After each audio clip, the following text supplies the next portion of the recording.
9 senators have given their support to ABS-CBN by signing Senate Concurrent Resolution Number 7,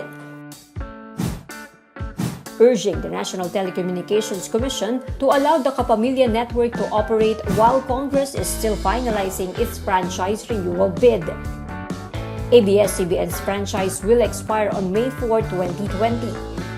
The senators who signed the reso are Juan Miguel Zubiri, Ralph Recto, Dito Lapid, Sherwin Gatchalian, Joel Villanueva, Nancy Binay, Sonny Angara, Grace Poe, and Manny Pacquiao. The lawmakers showed concern for the 11,000 employees of the network.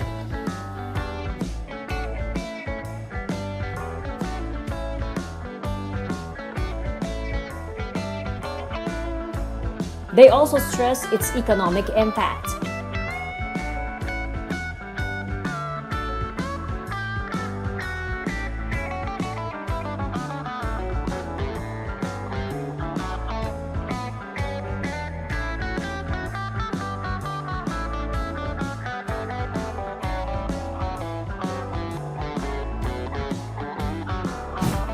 Senate Minority Leader Franklin Drilon has filed a similar resolution seeking to extend ABS-CBN's franchise until December 31, 2022.